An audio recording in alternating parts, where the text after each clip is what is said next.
My name is Madeline Workington, And I'm Emily White. and we have been working on the Diversity Disconnect project for the last year, and we're going to be presenting some of our results today. Thank you for watching. So in terms of our outline, we're going to go through an introduction to our project, just kind of going over the background, um, and kind of what was going on before Emily and I came onto the scene. And then we're going to talk about approach in terms of the way that we conducted the research. And then we'll go into analysis and really get into our numbers and what we have going on there.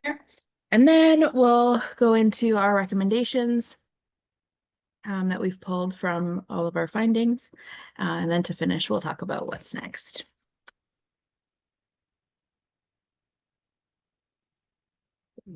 Introduction. So we are with the organization Rein out of Hope, BC.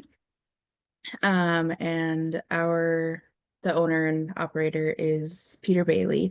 And Peter noticed an increase in underrepresented groups coming in for support at Rein throughout the years. And he wanted to understand where the disconnect was stemming from, specifically in rural communities, as Rein really has a rural lens that they focus on. And so they applied for funding and received that funding, and from there formalized a partnership with Life Strategies. And Life Strategies is the organization that we've worked with. And they are really the leaders in research, and they got us all up to speed on research, rules and regulations, and they were our guidance through that whole process. So in terms of our project overview, we were focused on 5 rural communities, and those communities are Agassiz, Ashcroft, Hope, Merritt, and Princeton. In terms of timeline, the whole process started in July of 2023, and all bits should be finished up by March 2025. In terms of our target demographic, we were looking at specifically Indigenous peoples, as well as those with disabling conditions, and that includes mental health concerns and neurodivergence. And we were speaking to 4 groups of people altogether, 3 main groups of people: employees and job seekers, and they represent individuals. Employers represent the workplace, and service providers represent community. We took a mixed method approach, which means that we did a survey as well as one-on-one interviews and a couple of focus groups. All right, so the first step was forming the advisory group as well as doing team onboarding. And in terms of the representation on the advisory group, there's 5 members, and each member represents the target demographic in some way. So whether that be location that they're coming from, if they have a disabling condition, we had an employer, and then those with Indigenous identities. And our advisory group was involved at key phases in the project. When decisions were made, we would consult with them first. And then in terms of shared lived experience, Rein for this project prioritized hiring research assistants with shared lived experience to the research participants. So they allotted resources for potential accessibility requirements as well as cultural needs, and they valued lived experience over formal training. The training that we did receive was inclusive, so they provided in-depth training on research protocols, which we did with Life Strategies, and included extensive learning materials for cultural and accessibility-based education. We completed the Indigenous Canada course through Coursera as a way to kind of get acquainted with what we were going to be working with. And then additional training opportunities were available and provided along the way. Then we're going to talk about our approach. In terms of participant recruitment, it was Emily and I primarily, and we started with targeted emails and cold calling. We quickly realized that that was not quite the way to get people engaged. And I think we did 2 days of cold calling and hadn't spoken to anybody, and we decided to kind of switch tact. We did do a couple of advertisements within local newspapers as well as on social media. But primarily we were working with referrals from a couple of key contacts that we had, and we did door-to-door introductions. So Emily and I doing boots on the ground, door-to-door introductions in all of the communities, and just meeting people and hoping that we would get some key contacts, which would snowball into valuable connections. And we also attended community events. So in terms of our estimated outreach, within the 5 communities, we spoke with 75 service providers, 100 employers, and approximately 450 individuals. And to go into our survey, we had 3 different versions of the survey essentially for each group of people. So we had one survey for employees, one for job seekers, and one for employers. And there were 3 sections. So it would start with the screening question to make sure that they were eligible to complete the survey, and then the consent form, primary questions, and then followed by optional demographics. The survey was primarily online using SurveyMonkey, but there was also a written version available for accessibility. And towards the end of our data collection period, we switched to a condensed postcard version as a way to get a few more people interested. So the original intention of this project was to do focus groups. And we found that we organized 2 focus groups, and we found that really challenging in rural communities, as it's really quite difficult to get a group of people all in the same place in rural communities and kind of all on the same time or page in terms of same page in terms of timing. So we ended up doing a pivot and switching to primarily one-on-one interviews. And the structure of both our focus groups and our interviews was based on the Enhanced Critical Incident Technique, or ECIT structure. And essentially there were 4 main parts to our interviews and focus groups. So we would start by getting our interviewee to define successful employment and to kind of tell us what successful employment would look like to them. And that's a really good way to get a baseline for what they're kind of going to be talking about and looking at when they're thinking of success. So then we would then go into helping factors. And so the way we would prompt that is we would get them to think of a time that they had a successful experience in obtaining or maintaining employment. And then we would get them to kind of consider the factors involved in that situation and tell us what factors were helpful. And sometimes we would go backwards. So we would just get them to tell us the story. And then we would kind of pull out factors from them and then tell them what we were hearing, and they would either confirm that we were correct or kind of steer us in the right direction.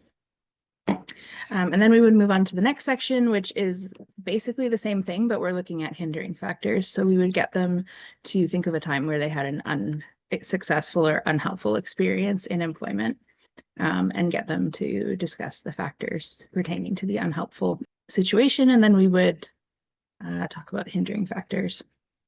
And then we would finish with Emily and I's favorite part, wish list items. So the way we would frame this question is, if you could have anything in place to make the experience of obtaining or maintaining employment easier or better or more enjoyable, what would those things be?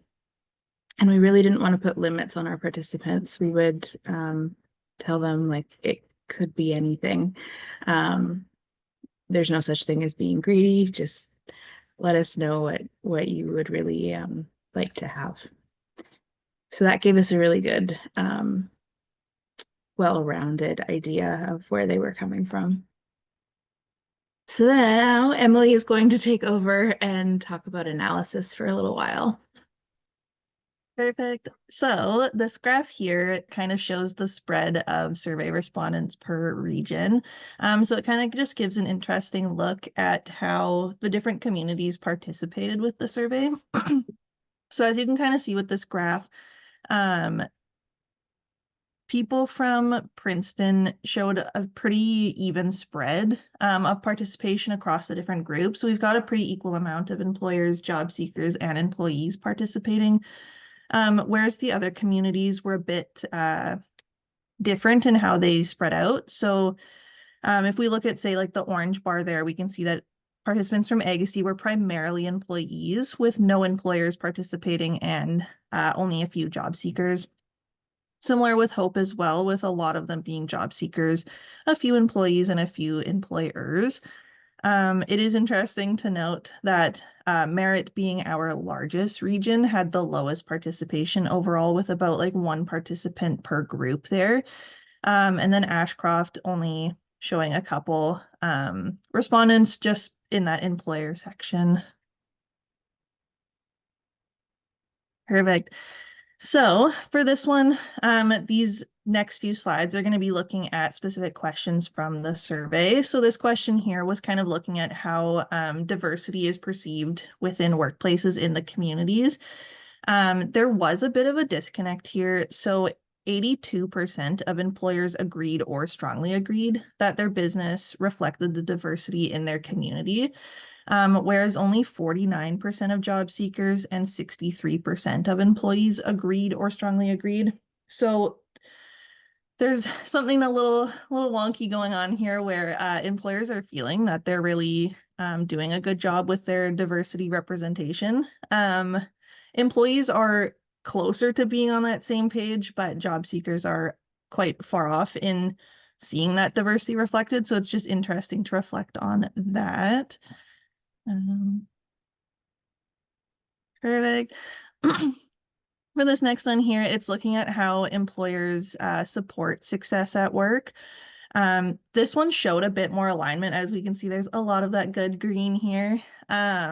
So 74% of employees agreed or strongly agreed that their current employer supported their success at work.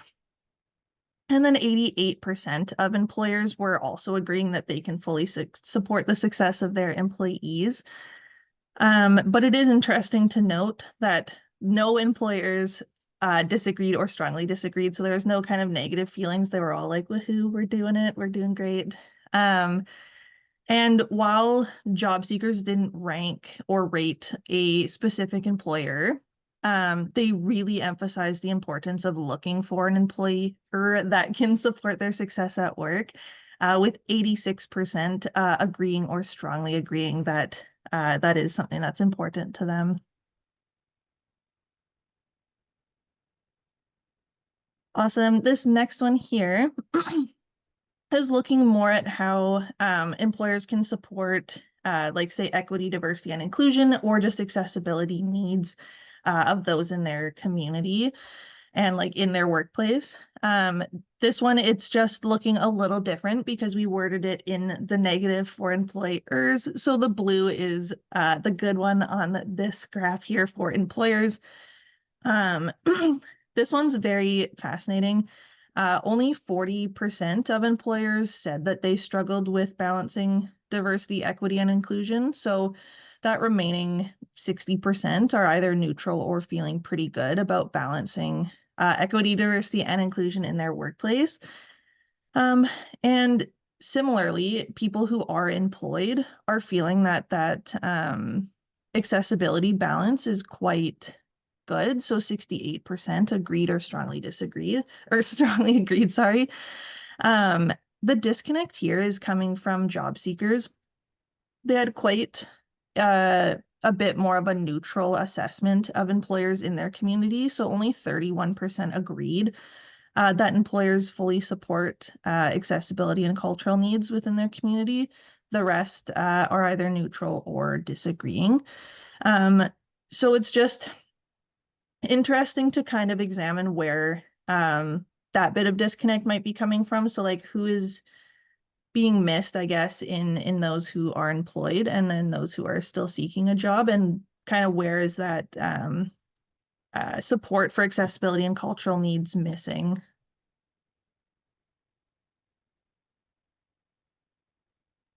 All right, so for these next two slides here, it's looking at a question that had participants rank from a list of employment tasks, which were the top 3 easiest for them and which were the top 3 most difficult. So these ranged from things like, say, completing or preparing like job search documents or preparing a job advertisement if you're an employer, to things like conducting exit interviews or exiting a position gracefully.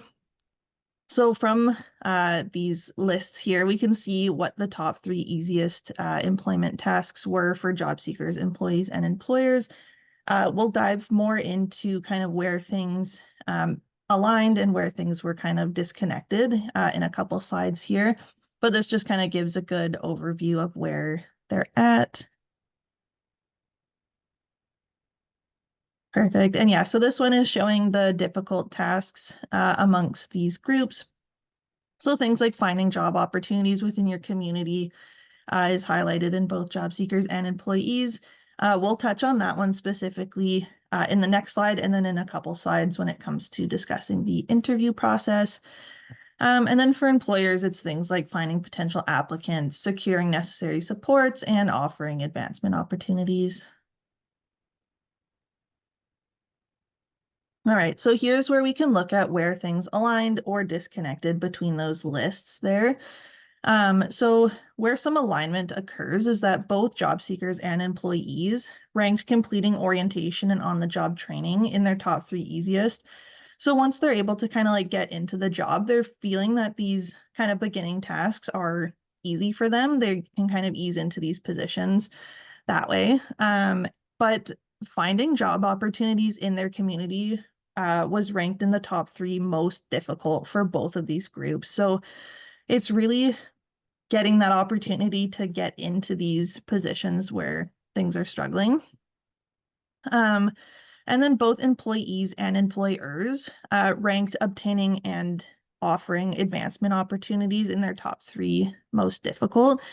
And so this can be a combination of things such as just the labor market within rural communities, in that there may not be a whole lot of advancement opportunities, and just things that way that are unique to rural communities.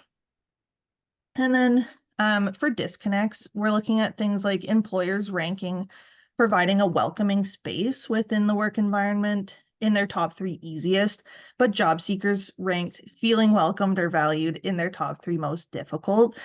So again, it's that disconnect kind of coming from employers feeling like their work environments are doing quite a good job, but job seekers aren't totally seeing that. So it's really reflecting on where those disconnects may be. And finally, deciding on a career direction was noted as easy for job seekers, but difficult for employees. Alrighty, the last little bit of big numbers and things. So for this one, we had respondents indicate from the list of skills for success, which ones were the most important to them, or I guess on a scale of 1 to 3, how important these skills were for finding or maintaining employment. And so if you're unfamiliar with the skills for success, it's these 9 essential skills that the government has deemed important when you're in that employment journey. So on this scale of 1 to 3 that they were ranking from, 1 was not important, 3 was very important, and then we kind of took the averages from those.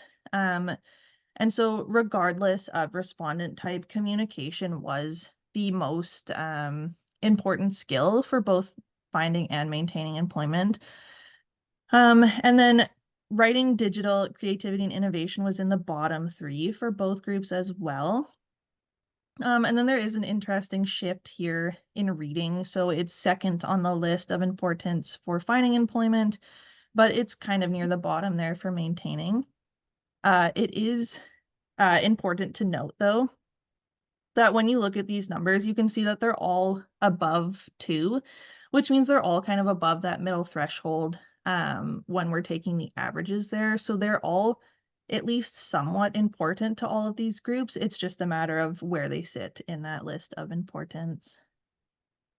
Okay, so now we'll get into our success factors, and these are the top 20 factors here. And the way that we pulled these was from interview recordings as well as transcripts, and we would mark every time a theme was mentioned by a participant. And from that process, we pulled these top 20 factors. And the full descriptions and definitions of these are available on our website, which will be linked, I'm sure, somewhere here. And a couple of things that are important to note is that they're called success factors, but we're not saying that bureaucracy or discrimination are helpful. It's either the presence of these or the absence of these factors that contributes to success. And another important one to highlight here, you'll see it's underlined, is number 19, transportation. And this was our only factor that was not mentioned by one entire group. So what that means is not a single employer mentioned transportation in interviews. And that's important to note because every other one of these factors was mentioned by all 3 groups that we spoke to.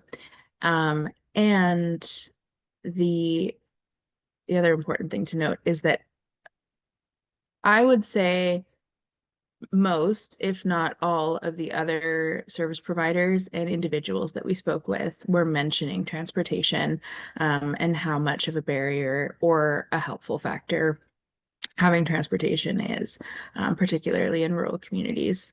So to not have it be mentioned by employers is notable, and there is something going on there that's worth pondering and thinking about. And that is also the only reason why it is so low, is ranked so low on the list.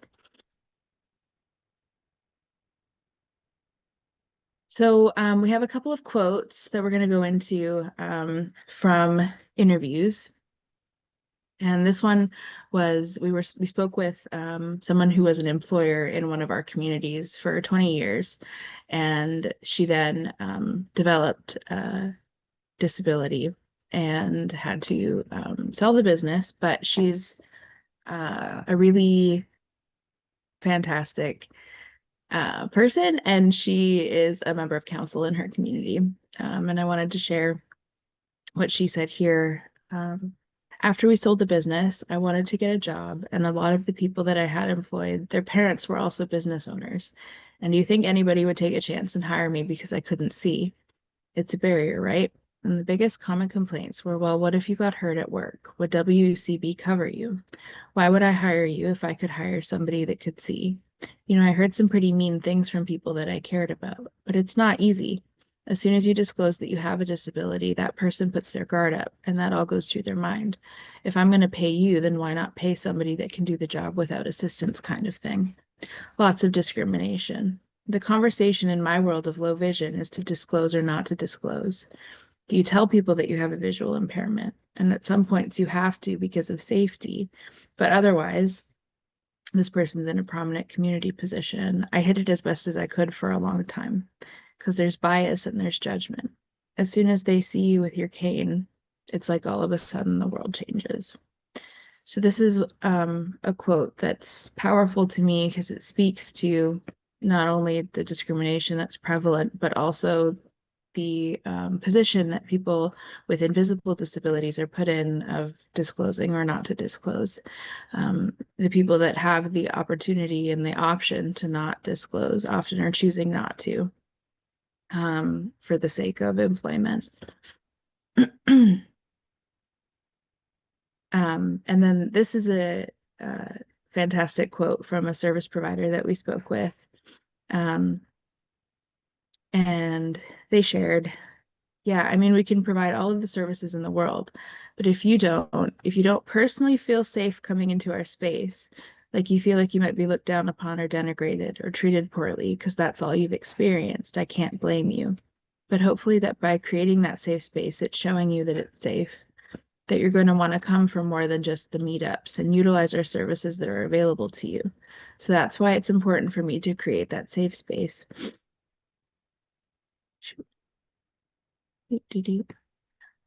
Sorry, because it's not about that moment in time. It's about using it in perpetuity.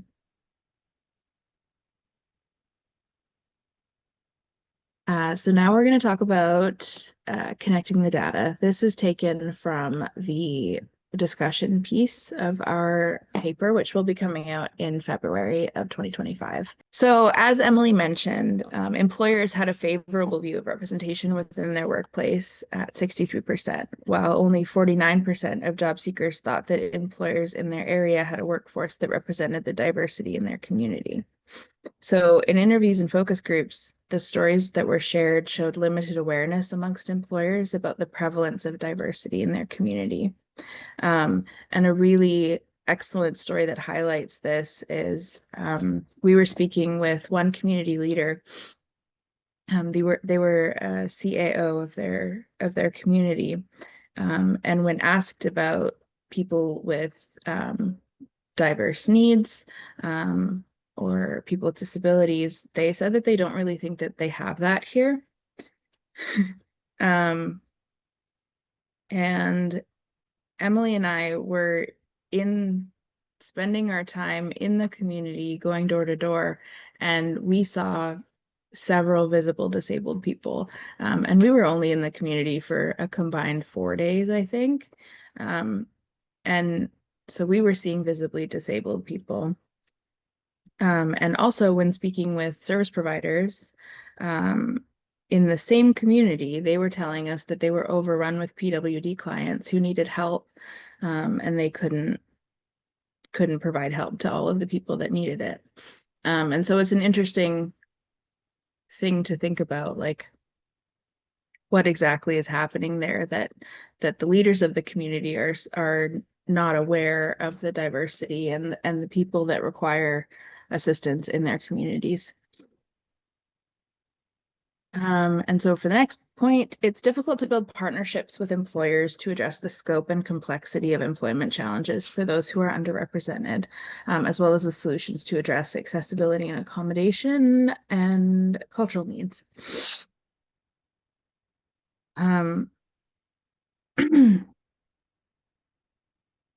Many employers lacked awareness of barriers and appropriate solutions to address those barriers.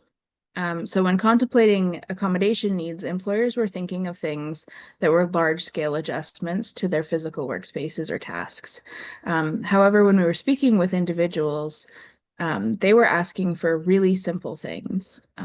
They wanted an opportunity to prove themselves in the workplace, and to receive a livable wage for their contributions, and a livable wage that they weren't at risk of losing. And they didn't want to be losing benefits that they needed to survive, or be the subject of hateful comments and discrimination. And in terms of accommodation requests, they were reasonable, tangible things. They were things like flexible work schedules, bereavement leave for extended and chosen family, as well as time off to deal with community crises. And the important thing to note about the things that people were asking for is that these are things that could benefit all members of the community and not just those with specific accommodation needs. Employers reported that it was easy to provide a welcoming and safe space within the workplace environment, but this wasn't reflected in job seekers' responses. So in terms of effective communication, an effective two-way process can be fostered through active listening and open dialogue.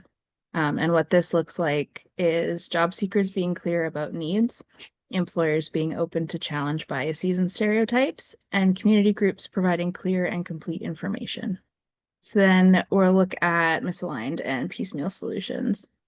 Employers were attributing doing the bare minimum or leaving after only a few weeks of work to a lack of motivation or a lack of training. Overwhelmingly, we were hearing from employers that people are just not wanting to work anymore, or they don't have the appropriate training or motivation. When we were speaking with individuals, the issues that they were noting that they struggled with were rigid job roles, inadequate accommodations, lack of work-life balance, and prevalent discrimination. So an exploration of experiences from multiple perspectives and influences can help all stakeholders bridge the disconnect in perceptions and efforts.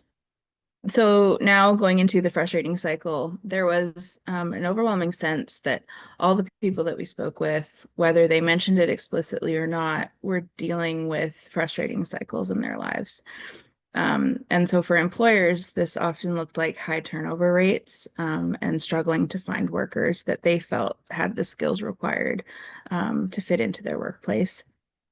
It also looked like individuals cycling on and off of income assistance or in and out of community services. And there was an unspoken sense that systems designed to support individuals instead were often disincentivizing them. So for example, reporting requirements of wage subsidies were cumbersome for both employers and service providers, and it was often easier for employers to opt out of things like offering wage subsidies. Individuals found that they had to justify their needs for support over and over again, which left them feeling as if people thought that they were liars or being fraudulent. This required effort and energy. So the takeaway here is that if we can all do a little bit better at assuming the best with a genuine, authentic desire for inclusion, we can remove these bureaucratic systems that impede success rather than thinking everybody is trying to game the system. The last point here is that some communities were more willing to share, whereas others were more hesitant. Excuse me. We found that Princeton was really open and welcoming to us and to the work that we were doing. And they have a really interconnected system of service providers, and the service providers are all really aware of what's going on in the community and with the individuals that they work with, which really helps. We were finding in other communities, there may have been a lot of service providers available, but they weren't communicating with each other. And that was leading to people not knowing where to go or what options were available to them, which then created really dysfunctional environments. Next, I'll hand it to Emily to talk about our recommendations. Perfect. So we've got 5 recommendations here. I'll kind of just give a brief overview of all of them. The first one here we've titled Get Real. So this one is looking at people as like this whole kind of being. So it's not just them as an individual. It looks at all of these kind of systems that are at play influencing people and their choices and all of these things. So it's really looking at career as the intersection of like work, life, and learning. And then an increased awareness of this kind of whole system approach really challenges, disconnects biases and assumptions, because we're able to look at kind of the layers and contexts that really influence people as a whole.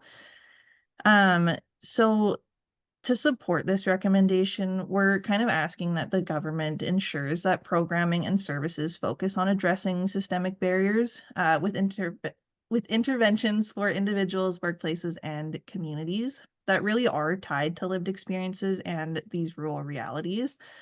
And they can also offer programs that don't solely look at just trying to like fix one group while neglecting the systems at play, because this just contributes to deeper disconnect and disengagement.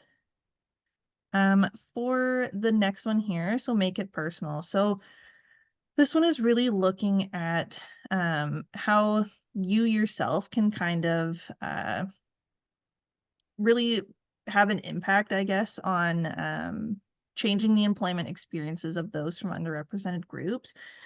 And to really make this sustainable, it needs to come from a place of like empathy, understanding, and awareness, and looking at just how even small, tangible supports can make this huge difference. It doesn't have to be this big piece of change. It can just be small things.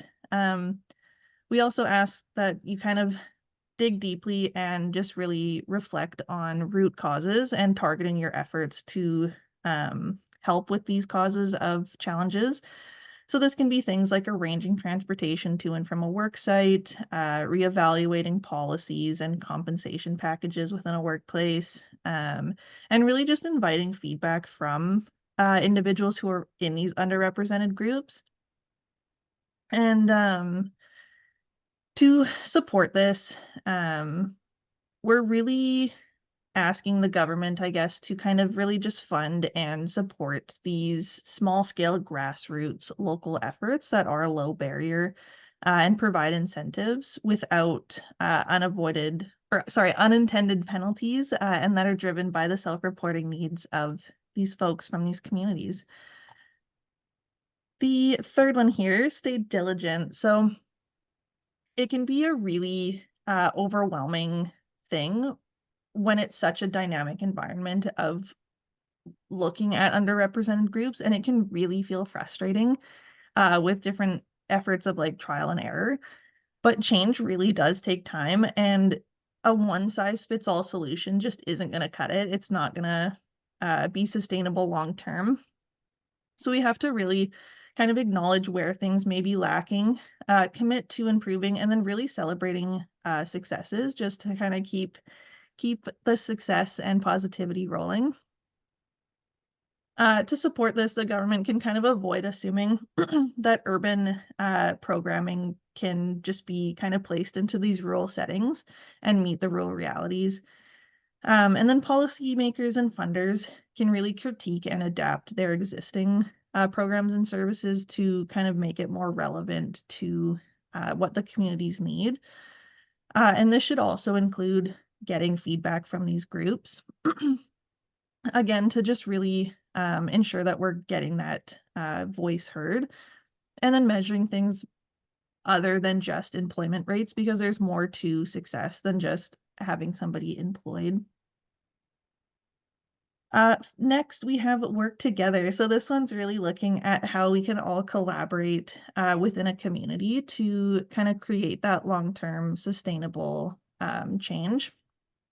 So this is really looking at how we can really amplify efforts by including everybody involved. So that's looking at, say, service providers, employers, folks from these underrepresented groups, whether they're employees or job seekers, and really coming from a place of looking to improve on your strengths, deepen insights, and then ask for help when needed.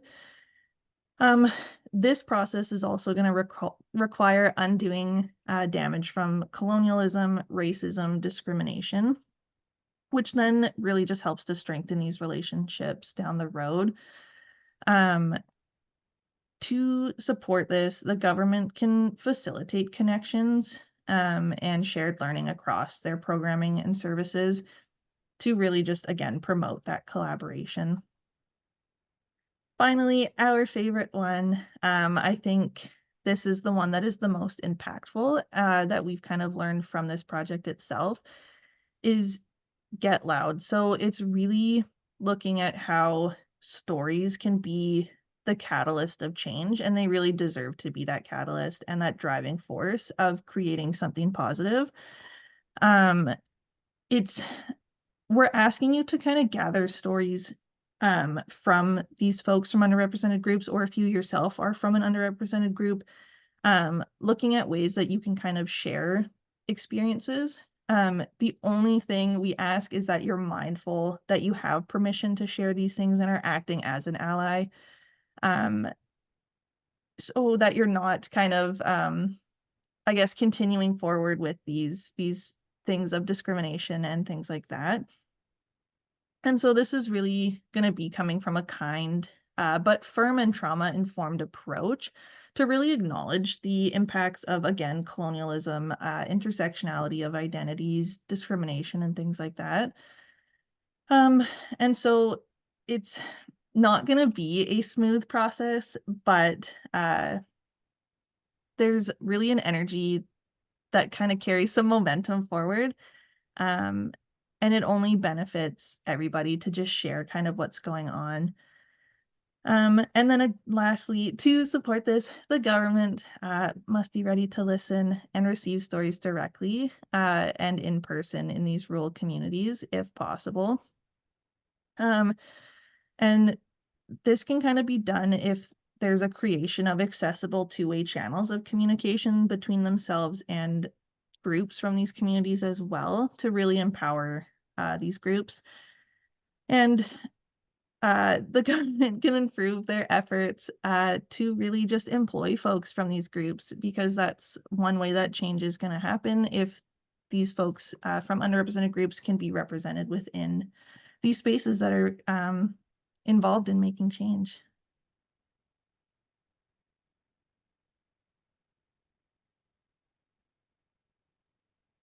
For this, we kind of just ask that you reflect on how these results kind of fit with your own experiences, and really looking at how you can make any kind of change in your life or in your community to really support either yourself if you are from an underrepresented group or others within your community.